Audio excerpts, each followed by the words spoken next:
upon a magic mountain, above the troubles far below.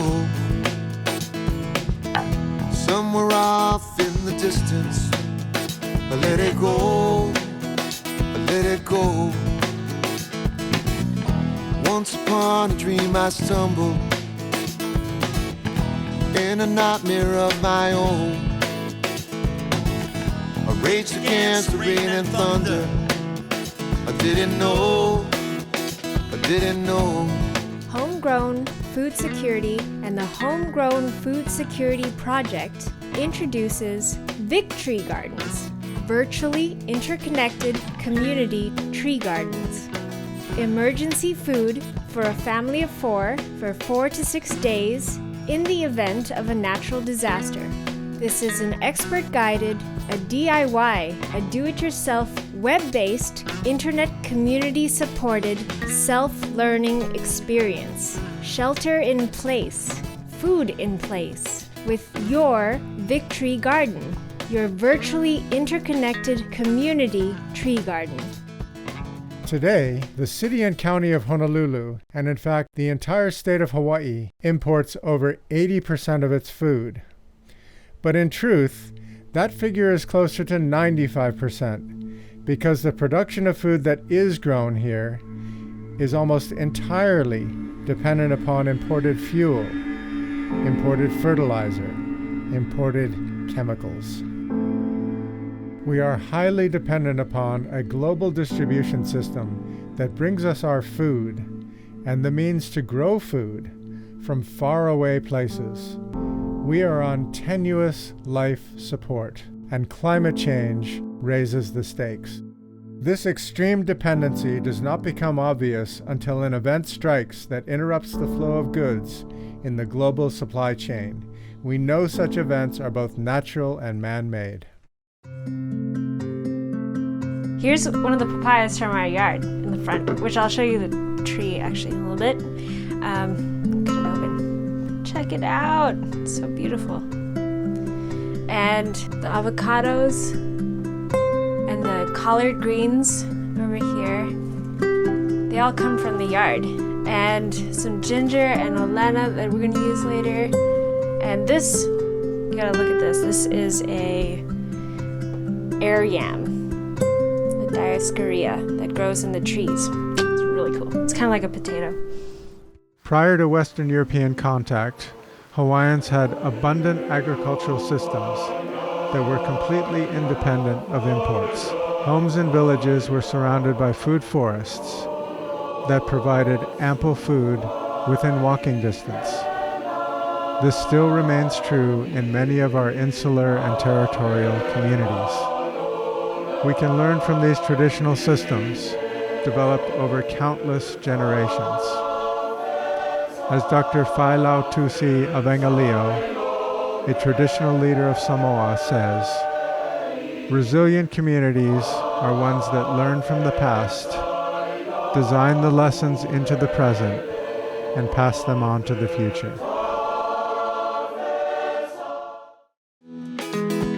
Here's our little papaya tree. And I just wanted to show it to you because in this garden there are so many different kinds of plants, and they're all growing really close together in this 10 by 25 plot right outside the kitchen. And in a state of emergency, we would have food for about 4 days maybe right here. And so the papaya is growing next to the taro, which looks really beautiful. You can see down there. There's sweet potatoes all next to it, and there's oregano and mint, and they're all growing very densely, which is keeping out a lot of other weeds. And they're actually feeding each other, like this pigeon pea back here. This one is actually like a mulch plant. It also produces food and beans, but we break off the branches every so often and put a little pile underneath the papaya, and that feeds the papaya plant. Indigenous practitioners of agroforestry have a deep knowledge and capacity to relate to the natural world. This depth of knowledge is not found in our university systems. These are the true masters of relating to the natural world in a sustainable way. When the stakes are high, we need to play our best hand. We need that knowledge. Our urban living environments today produce very little food. In fact, some subdivisions in Hawaii prohibit growing fruit-bearing trees. A Western European relationship to the environment has become one of observer rather than active participant. We have become accustomed to landscapes that are grown for their ornamental value rather than for production of food, medicine, or other materials. So I wanted to point out that in this new subdevelopment, all the planting was ornamental. There's no food trees here. In an emergency, none of these trees are going to produce any food for any of these people. These new subdivisions, with their purely ornamental landscapes, are really just mirroring the image given by hotels and resorts, that is a picture of success.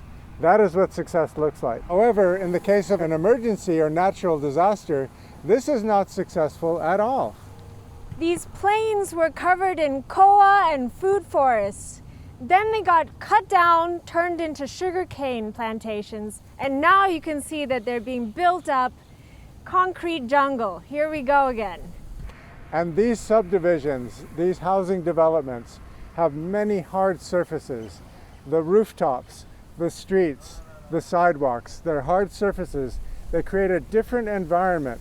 So this changed environment has changed the way nature functions here. So there are beekeepers up here on the mountain that have been raising bees for decades, and they've seen a change over time as the subdivisions moved up the mountain and changed the environment. So at one time they had 3 flows of honey per year, and now they only have 1 flow of honey per year. And that's a significant change from the past. This is a curry bush that the leaves are used to flavor a whole bunch of different Indian curries usually. That's what my grandmother grew up feeding me, so I feel really connected to this plant. And back here is a kaffir lime bush that we're going to keep pretty small as well. There's green onions right here in these gutters, and little seedlings here that we're starting up, and it's really nice to have them near the kitchen so we can keep an eye on them, keep them watered. Papaya seedlings and pigeon pea seedlings, and we've got some rosemary here, another pigeon pea, some Jamaican mint, this bush right back here that's leaning against the kalamungai tree that we're keeping really small. There's ava in the back there, and ferns on the ground, oregano, tea leaf, aloe, olena under the ground. You can't really see it right now, but probably in the next month, the new shoots will be coming up. Ornamental landscapes frequently cost tens of thousands of dollars to install, hundreds of thousands to maintain. When we think of growing food in an urban environment, we often think of vegetable beds. Temperate vegetable crops demand high inputs of labor, water, and fertilizer. While they may be productive, most people don't have the time to maintain a vegetable garden. Hello, I'm Sage Nishida, and I'm working on the Includes project. Where are we? Where are we? Love Where are Farms. we? Love Farm, right? We're at the Love Farm in Honeka'a. We've just been measuring out the area where we're going to put the gardens, the big food forest. Yeah. We're gonna put 3 right now, but maybe 4. We haven't decided because there might be buildings, but we've just measured out the layout so we know how big the gardens are gonna be. And we just finished installing the soil moisture probes. There's 4 different depths, so we can get the different readings at different depths of how much moisture is in the soil. We have 90s, we have 60, 30, and 10 centimeters. And then we're gonna come check these regularly and see what the moisture in the soil is like.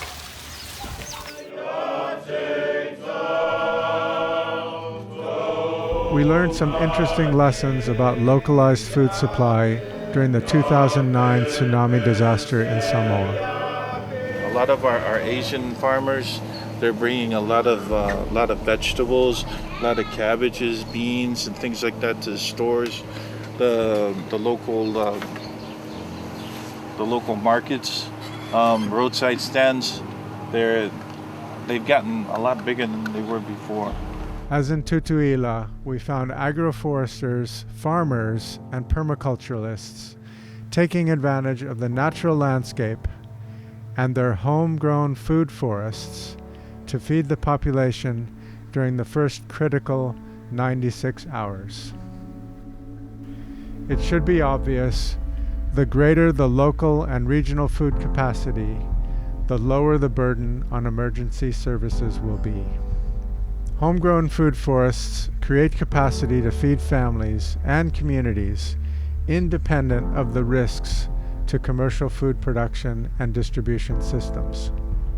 An area as small as 1/10 of an acre can produce a significant source of food with moderate maintenance requirements once established. This creates baseline self-sufficiency in times of need, as well as for everyday subsistence. Food forests are as individual as the people who cultivate them. A traditional Polynesian home garden contains dozens of fruit, nuts, starch, spice, medicinal, and culturally significant plants. Perennial leaf vegetables and culinary herbs can be maintained as shrubs and hedges, and some are quite attractive. Many of these perennial plants can produce for 20 years or longer, with a small fraction of the labor required to grow temperate vegetables. My name is Cliff Naiole. No Maui mai ko hana paliku Waihe'e. Raised on this island of Maui near the cliffs of Waihe'e.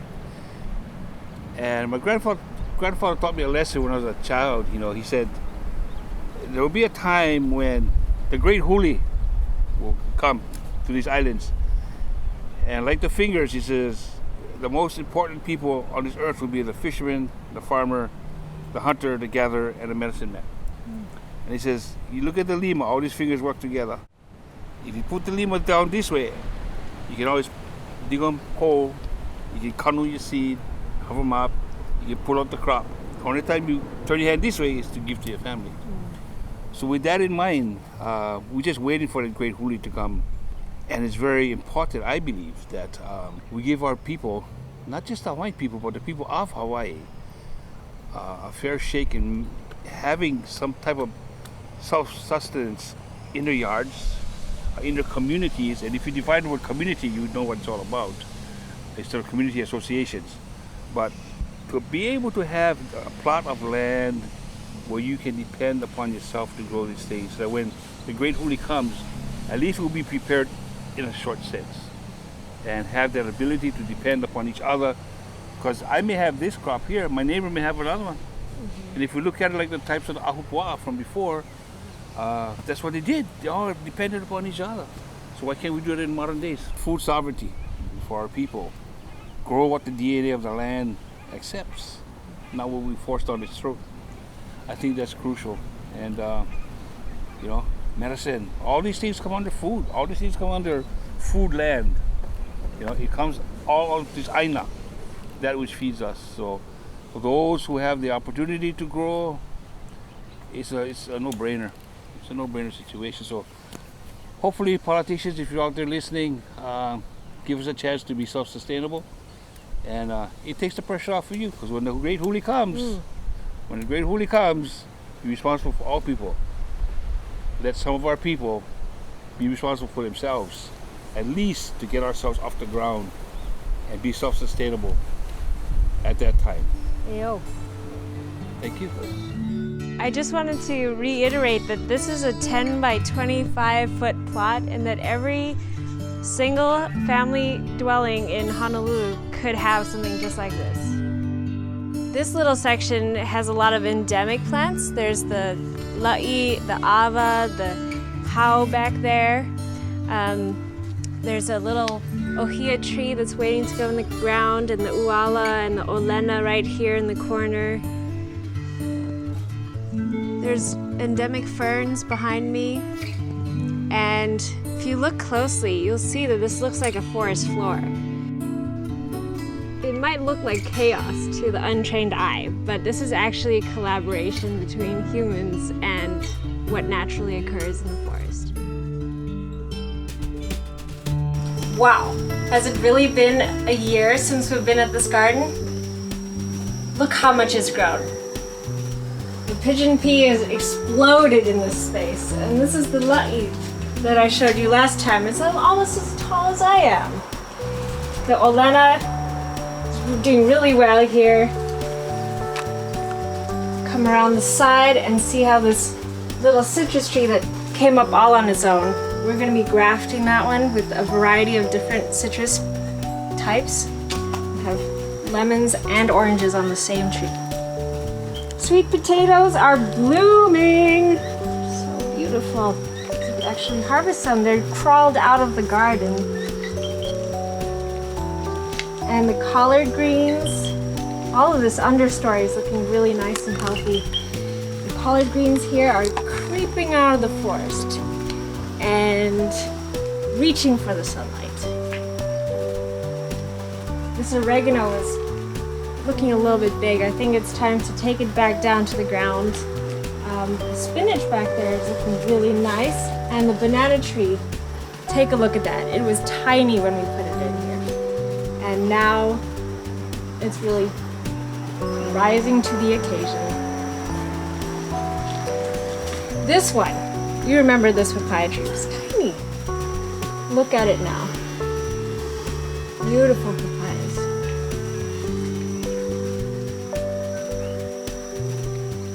And we're back at the curry leaf tree that reminds me so much of my grandmother. We haven't added any fertilizers, a little bit of compost from around the yard, but this has pretty much been feeding itself for the last year, and you can see how well it's doing. Welcome back to the garden. You can see things have been growing everywhere. Here with us, everywhere. So we've added breadfruit.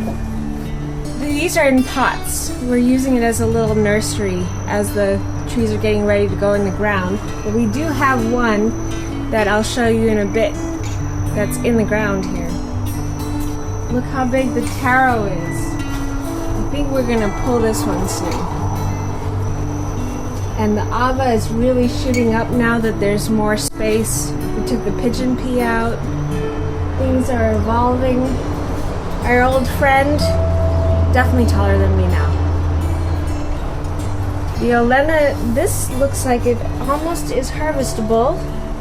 And our altar, also providing minerals to the soil and a place where you can tell we are intentionally planting this garden.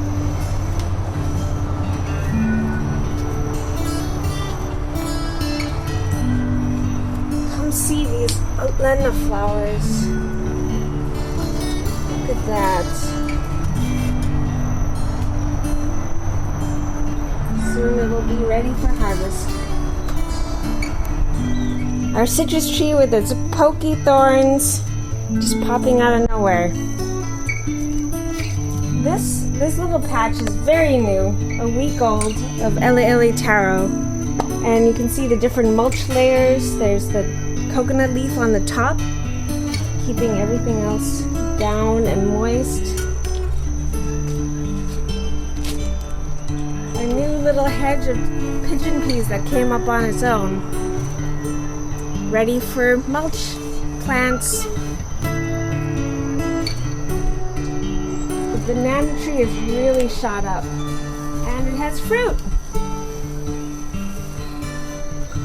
You see that? Also papayas on the big papaya tree, and young papaya trees are starting to come up as well. So as you can see, this is the same garden, but it's really changing over time, and that's the fourth dimension. It's like what's it going to look like in another 4 years? Hey everybody, we're back at the garden, and we're here to see what time has done to it, the fourth dimension. So the tall la'i, it's getting big. And back over here, my little Apu is with me. So there's one thing we hadn't mentioned before about this altar here. When we built this altar, we built them with stones from the ocean with coral deposits on the surfaces, as you can see. And as the water travels over them, it washes all the minerals into the earth over time. So this is the high point of this 10 by 25 garden. And we're slowly adding the minerals back into the soil. He sometimes likes to help me mulch. He likes to break the tea leaves off and we put them under the plants. As you can see there, piles of the leaves, trying to keep all the moisture in here. It's been really dry. He loves the pigeon peas. Yeah.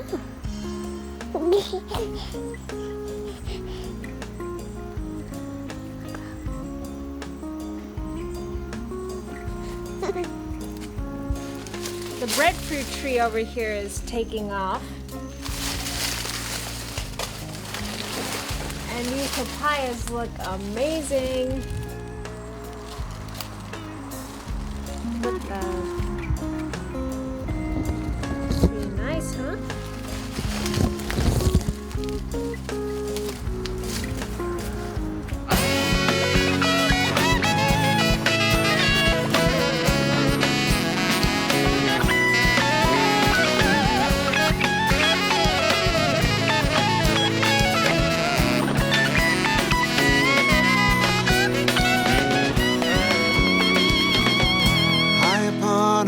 Mountain, there's a peace to come to know. Come and join us on that mountain and let it go, let it go, let it go, let it go, let it go, let it go, let it go, let it go, let it go. Let it go, let it go, let it go, let it go.